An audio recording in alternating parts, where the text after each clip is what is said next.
거룩한 성일입니다. 성일에 말씀하시고 감춰두셨던 하나님 은혜와 신비가 여러분의 마음속에 늘 함께 하시기를 주의 이름으로 축복합니다.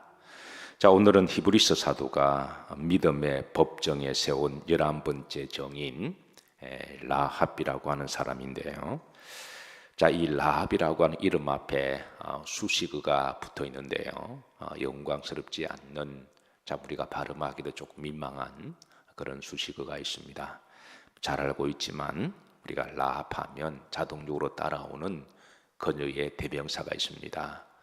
기생 라합이라고 하는 이름이죠. 그래서 우리는 믿음 생활을 하다 보면 그냥 라합보다도 그냥 같이 붙어 있는 기생 라합이 더 친숙하게 느껴지기도 하는데요. 그런데 아시다시피 기생이라는 말은 결코 자랑스러운 호칭이 아니죠. 불명예스럽고 정말 창피하고 그런 부끄러운 수식어인데, 어쨌든 성경은 있는 그대로 우리들에게 증거를 하고 있습니다.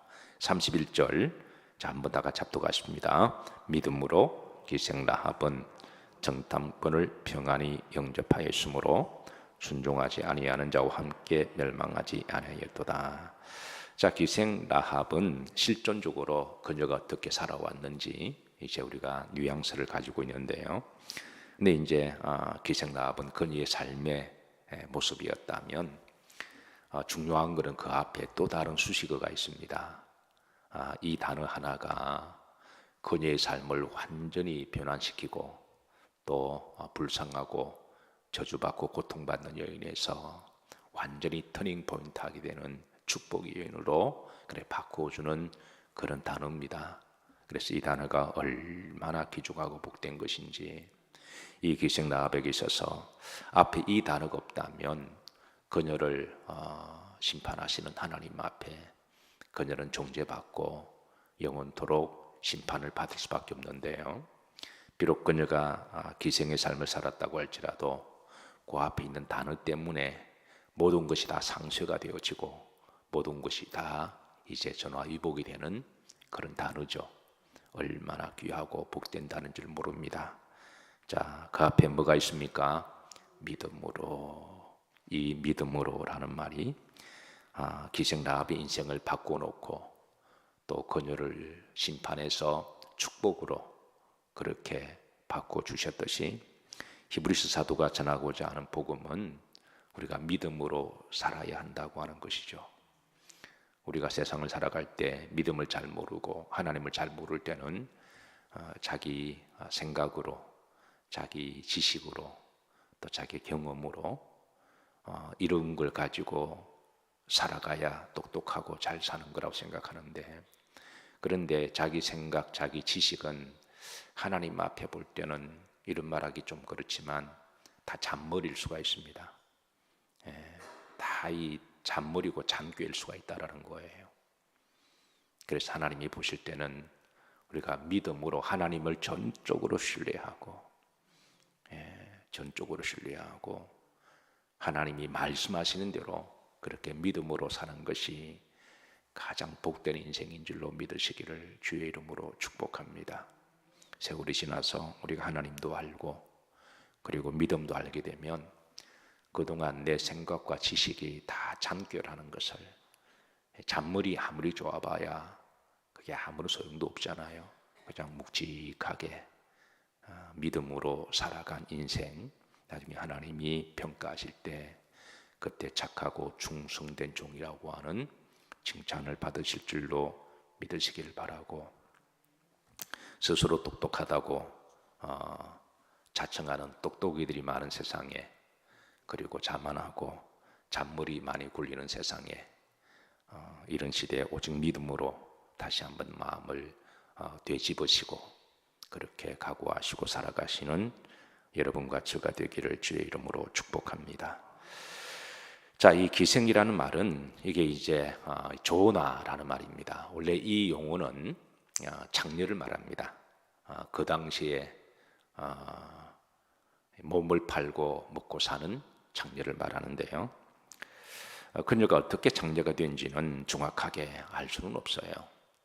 그녀가 좋아서 그렇게 했는지 아니면 사는 게 워낙 힘들고 어려워서 어쩔 사는 지역이 이방 지역이잖아요. 무지막지하고 우상숭배하고 또 성적인 부분에 경계가 없는 이방인들의 삶은 뭐 그런 부분은 경계가 없어요. 이 부분의 경계를 가지는 것이 복인 줄로 믿으시길 바랍니다. 이 부분은 분명한 경계를 가지고 그리고 성에 대한 철학을 가지고 우리가 몸을 정결하게 하고 또 우리가 육적인 정결은 마음의 정결과 이어지죠. 뭐 육적으로 난잡한 사람이 부부와의 관계가 그게 건강할 수 없잖아요. 그래서 육적인 정결은 곧 마음의 정결로 필연적으로 이어질 수밖에 없어요. 그리고 마음의 정결은 영적인 정결로 바로 이어지죠. 그래서 이 성에 대한 분명한 신학과 철학을 가지고 있어야 됩니다. 요즘 올림픽 할 때 새로운 문제가 대두가 되어 있는데요. 요즘에 이제 전체 흐름은 분위기가 성은 타고난 게 아니라 선택이라고 하는 이런 부분들이 특별히 진보를 외치는 사람들, 인권은 분명히 필요합니다. 그런데 그 인권과 진보가 이런 것들이 이상한 방향으로 지금 나아가고 있어요. 이런 사람들이 한결같이 말하는 것이 성은 필수가 아니라 본질이 아니라 선택이라는 거예요. 그러니까 사람은 태어날 때부터 남성과 여성으로 태어나는 게 아니라 어릴 때 내가 선택할 수 있다라는 그런 지금 교육이 지금 점점 퍼져가고 있습니다. 지금 서구에는 거의 다 그런 쪽이고요. 우리나라도 지금 그런 쪽에서 서서히 들어오고 있는데 이제는 뭐 동성애는 이미 뛰어넘었고 이미 뭐 이렇게 그런 호모 레즈비안 그런 거는 그 뭐 어때 뭐 이런 세상입니다. 그래서 이제 어린아이들이 태어나서 이게 심각한 문제인데요. 아이들이 태어나서 어릴 때 2, 3살, 4살 이럴 때 생각이 막 바뀌기도 하잖아요. 사람의 몸속에 남성 호르몬도 나오고 여성 호르몬도 같이 나오니까. 그런데 아이들에게 부모가 묻습니다. 너는 남자라고 생각하니 여자라고 생각하니? 그 애가 뭐 알아요? 4살, 5살, 10살 아이가. 근데 애가 남자아이가 나는 여자라고 생각해요 그러면 그 부모가 아이 의견을 존중한다 그래서 용서하시고 들으세요. 그 고추를 집어넣거나 잘라버리는 수술을 해줍니다. 그 아이 인권을 존중한다고. 그게 마치 많이 배운 사람인 것처럼 진보적인 생각을 가진 사람인 것처럼. 그래서 성은 태어날 때 가지는 게 아니라 내가 살아가면서 언제든지 내가 남성과 여성의 사회가 되면서 선택의 문제로 지금 자리 잡고 있는 거예요. 지금 학교에서도 그런 식으로 가르칩니다. 소위 진보라고 하는 사람들이. 진보 자체가 나쁜 거는 아닌데 이게 이상한 식으로 바뀌어 간다라는 거예요. 그러다 보니까 이제 운동계 되게 지금 난리가 났는데요. 이제 올림픽을 할 때 남자는 남자끼리 시합을 하고 여자끼리 시합하잖아요. 가령 이 권투를 하는 사람이 남자 복서가 남자들 사이에 1등을 하지 못하고 순위권에 밀려서 한 22, 30위를 하는 박서가요. 자기는 여성이라고 그렇게 말하는 거예요. 그러면 그렇게 말을 하면 여성으로 인정해 준다는 거예요. 그리고 이 여자들하고 이렇게 시합해서 이렇게 메달을 따고 1등을 하게 되는 지금 올림픽에 지금 이 문제가 또 다른 문제가 제도가 되었습니다. 그러니까 여자들이 볼 때는 아무리 자기가 여자에서는 챔피언하더라도 남자들 뭐 30위권, 40위권을 이길 수가 없잖아요. 그게 이미 완력이 다르고 힘이 다른데요. 레슬링해도 그렇고요, 태권도를 해도 그렇고. 그러니까 여자들이 너무 억울하잖아요. 여자들이 처음에는 자기들은 인권 이야기하다가 지금 이제 차별이 생긴 거예요. 이거를 제소를 했습니다. 제소를 하니까 심판관들도 대부분 다 진보 쪽 사람이어서 그거는 인정해 줘야지 그러면서 또 다른 현상이 지금 이상한 일이 일어나고 있어요. 그래서 이미 뭐 남성들이 좋아하는 UFC라고 하는 막 이렇게 뭐 싸움하는 거 있잖아요. 옛날에 뭐 이렇게 글래디에이터처럼 로마 투사처럼. 그래서 남성인데 여성으로 트랜스젠더 해가지고 뭐 1등한 여자도 있고 엄청난 상금을 받기도 하고. 참 세상이 이렇게 요지경이 되어가고 있어요. 그러니까 성에 대한 분명한 신학과 철학이 없이 이 경계를 넘나드는 사람들에게는 이게 앞으로 엄청난 또 다른 또 혼란과 영적인 재앙이 올 수가 있다는 그런 세상을 살아가면서 우리 그리스도인들이 믿음으로 이거는 단지 성적인 부분만이 아니라 모든 삶의 영역에 있어서 우리의 삶의 걸음을 올바로 인도해 주시고 우리의 정확한 캐논, 진리의 말씀은 오직 하나님의 말씀이잖아요. 그래서 믿음으로 이것이 우리의 걸음을 믿음으로 인도해 주고 우리의 신학과 철학을 바로 잡아주고 우리가 하나님의 백성으로 살아가고 있는 키워드라고 하는 것 여러분 기억하시고 믿음으로 살아가는 것 여러분 얼마나 복된 일인 줄. 우리가 결국 믿음으로 하늘나라 가잖아요. 우리가 하늘나라 뭐로 갈 겁니까? 우리가 내가 공부 많이 했다고 하나님 앞에 다 잔머리라 그랬잖아요. 지가 아무리 똑똑해도 하나님 앞에 다 잔머리들이죠. 우리가 돈 가지고 갈까요? 우리가 명예 가지고 갈까요? 하나님은 그런 거 다 필요 없다. 천국은 믿음으로 들어온다. 우리가 믿음으로 들어온다. 그래서 믿음이 복입니다. 세상 사람들은 믿음을 우습게 생각하지만 그런 사람들은 나중에 우습게 생각하는 것들로 인해서 인생의 발등이 찍히고 영혼의 발등이 찍히는 거죠.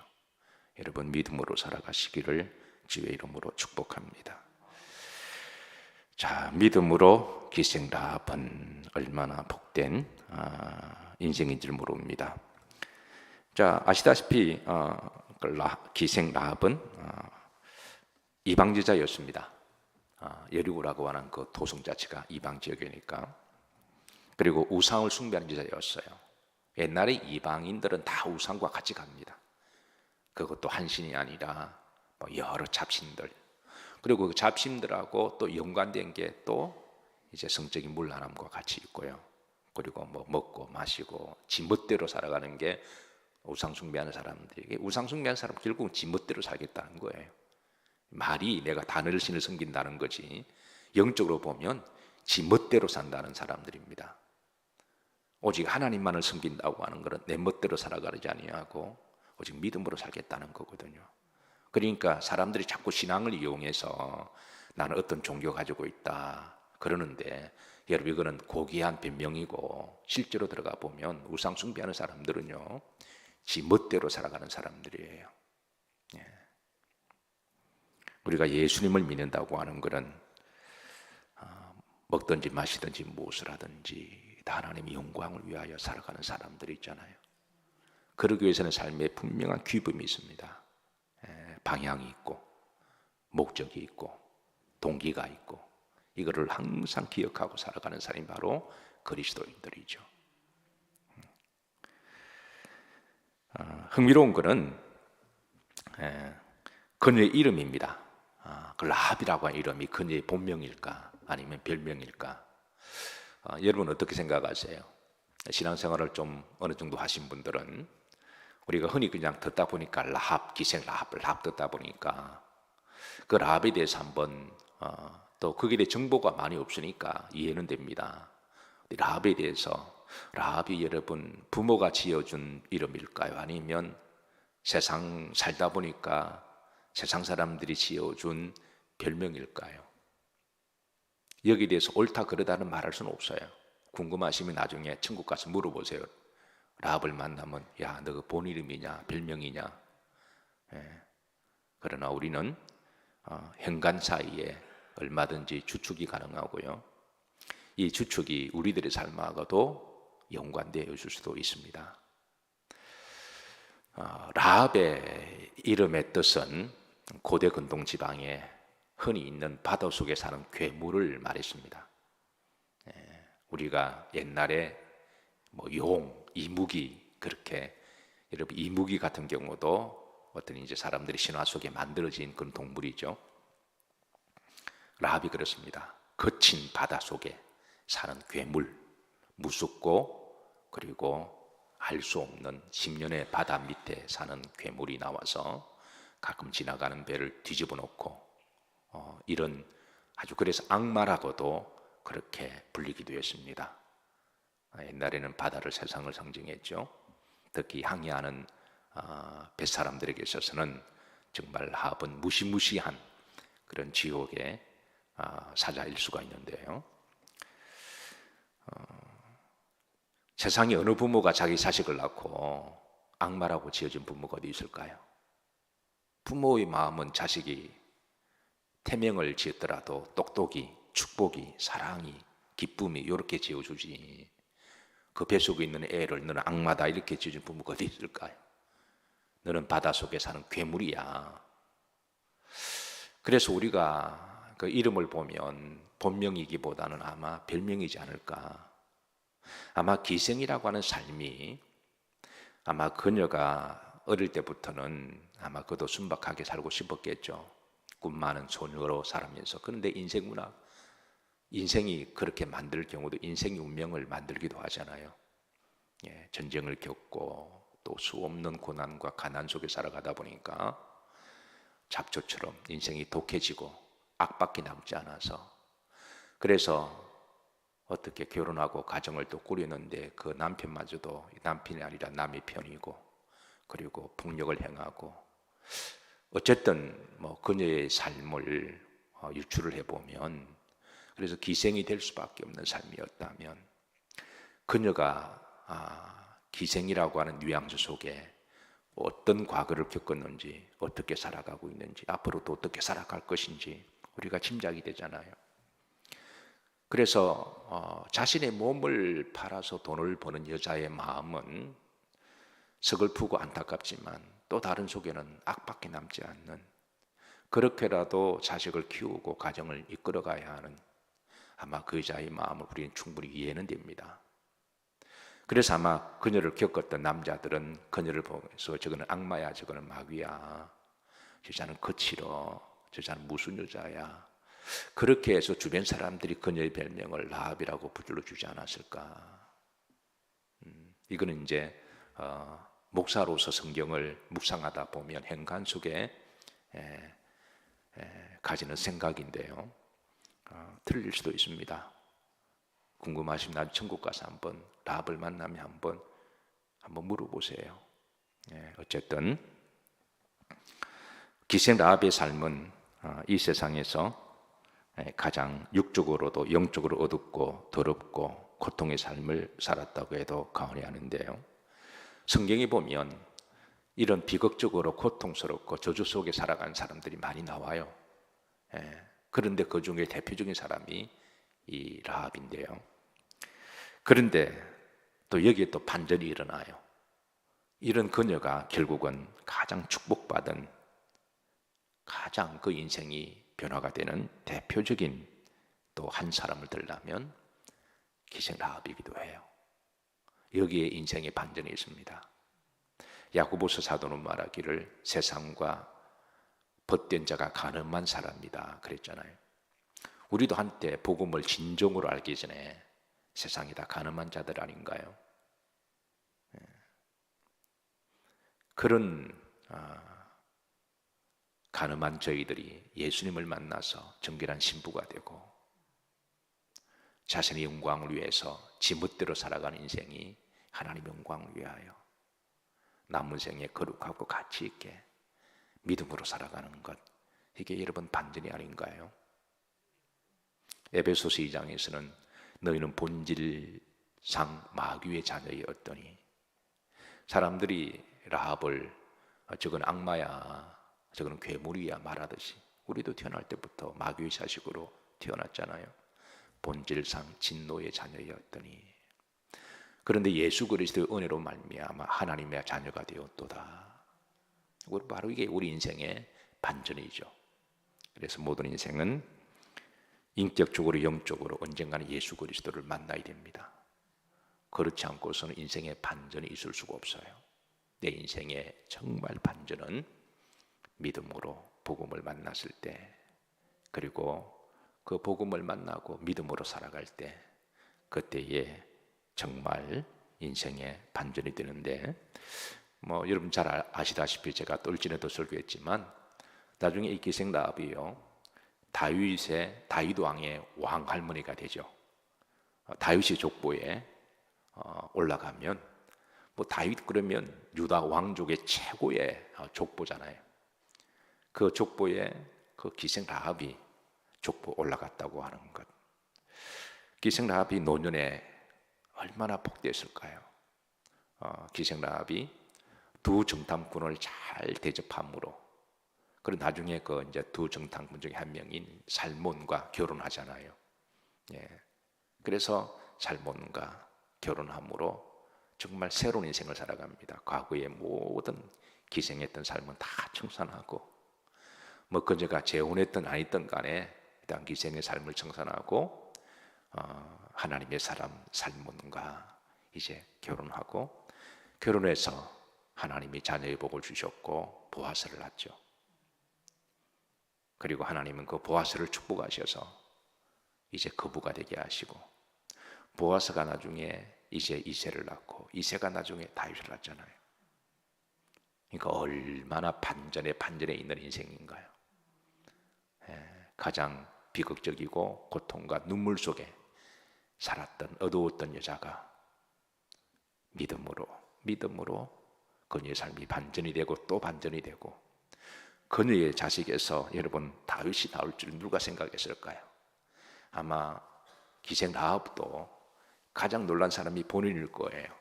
내 몸속에 다윗이 나왔다. 내 몸속에서 왕씨가 나왔다. 그리고 나중에 또 더 놀라운 거는 다윗 족보를 통하여 예수님이 나오시잖아요. 그래서 예수님의 마태복음과 누가복음 보면 예수님의 족보에 거슬러 올라가다 보면 기생 라합의 이름이 자자하고 있습니다. 이 모든 것의 반전은 신실한 믿음으로, 히브리서 사도는 다시 한번 31절에 따라서 하십니다. 믿음으로. 흔히 사람들이 장난삼아 믿습니까? 그러면 아멘 하는 그런 희화에 대한 믿음이 아닙니다.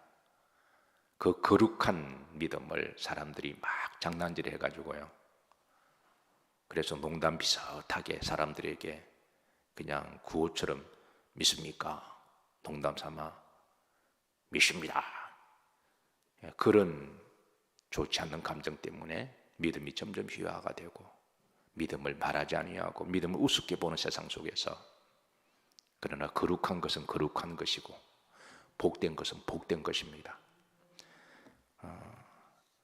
안식일, 교인들이 안식일 쓴다고 해서 우리가 안식이라는 용어를 쓰지 않을 수가 없잖아요. 여호와 증인이 복음을 전하는 전도자 여호와 증인이라는 말을 쓴다고 해서 우리가 여호와 증인 말을 안 할 수 없잖아요. 새하늘과 새 땅, 새로운 신천지가 있다는 하나님의 천국을, 신천지가 신천지 말을 쓴다고 해서 우리가 신천지라는 말을 안 쓸 수가 없잖아요. 그러니까 이 마귀의 영들은 좋은 것들을 다 더럽게 만들어 놨어요. 오해하기 딱 좋도록. 그래서 우리가 믿음은 본질인데, 믿음으로 이 말도 이제 믿는 사람들이 희화되어서 잘 쓰지도 않고, 그런 시대에 살아가는 시대에 다시 한번 히브리서 사도가 계속해서 강조하기를, 믿음으로 아브라함은, 믿음으로 이삭은, 믿음으로 야곱은, 믿음으로 모세는, 믿음으로 여호수아는, 믿음으로 기생 라합은, 왜 이렇게 강조해 있는지를 우리가 다시 한번 거룩한 성일에 기억하면서, 아직도 늦지 않았습니다. 믿음으로 우리 인생은 살아갈 여정이 남아 있습니다. 물론 그동안 한평생 신실하게 믿음으로 살아오신 분들은 참 잘 살아오셨습니다. 앞으로도 계속 그렇게 살아오시고, 혹 뒤늦게나마 이제 내가 이제 진짜 믿음으로 살겠다고 다짐하시는 분들에게는 오늘 히브리서 사도가 증언한 것처럼 새로운 믿음의 여정이 시작되시기를 주의 이름으로 축복합니다.